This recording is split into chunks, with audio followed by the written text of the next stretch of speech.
बाबूजी, ये सब क्या है?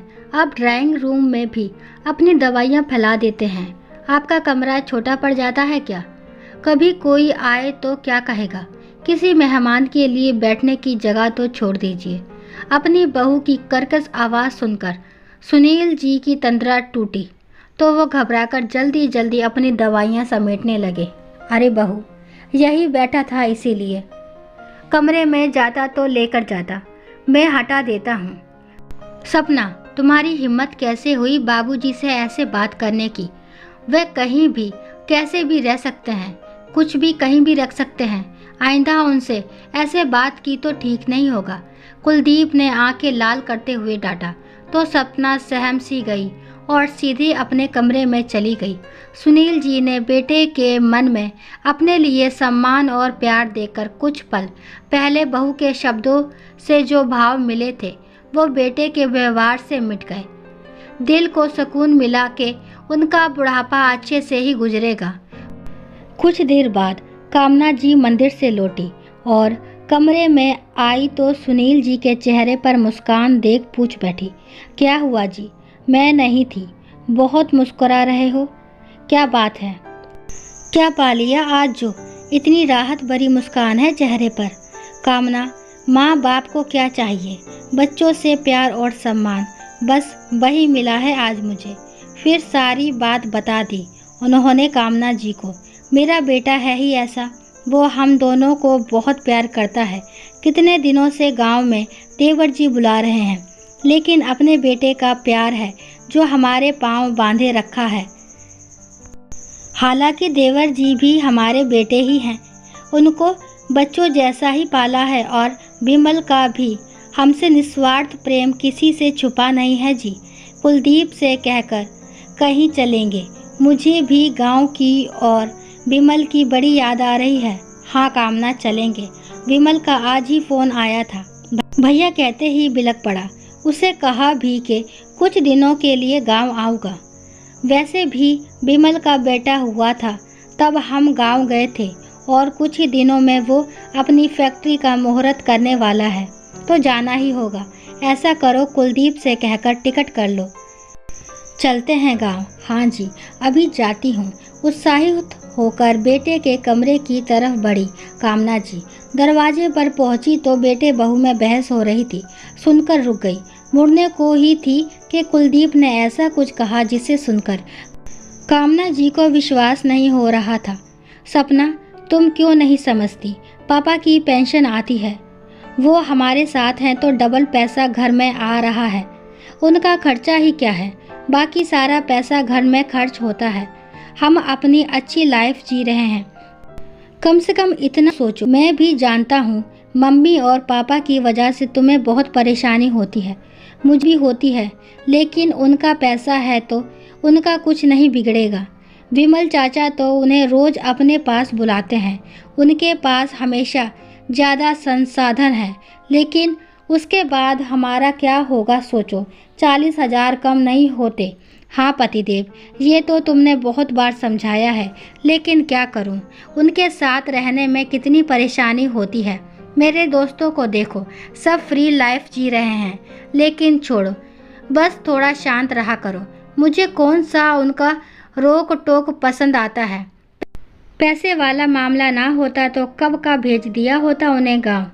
कामना जी के पैरों के नीचे से जैसे किसी ने जमीन खींच ली थी, पैर जैसे अपनी जगह पर जम गए। इतना स्वार्थ बेटे के मन में, ये सब ना सुनती तो वह भ्रम ही अच्छा था। नहीं नहीं, सही हुआ कि ये सब पता चल गया। अब ये सवाल जवाब का समय नहीं था। वह कमरे में घुसी और कुलदीप की तरफ देखते हुए बोली, कुलदीप बेटा, मैं सोच रही हूँ पापा का सारा पेंशन वाला पैसा वृद्ध आश्रम को दान दे दें, तो क्या कहता है बेटा? हर महीने का पैसा किसी के काम आएगा।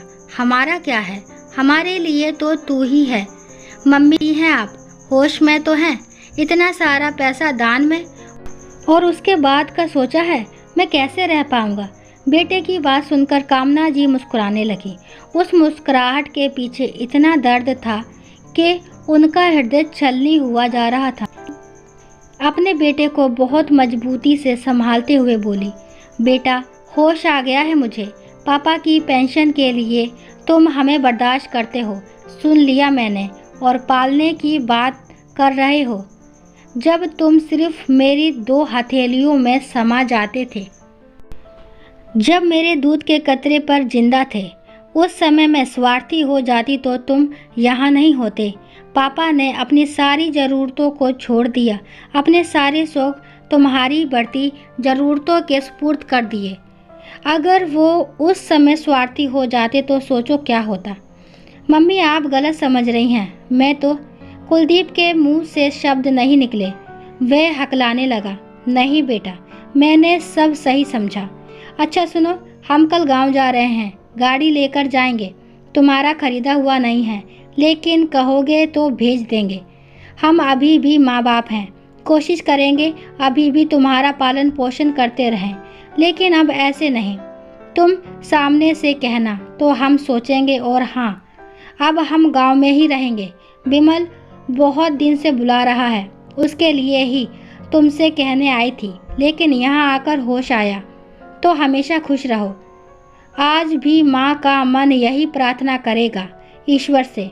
अपनी सशक्त आवाज़ में सब कुछ कहने के बाद बाहर जाने के लिए मुड़ी तो सामने पति को खड़ा पाकर बिखर गई।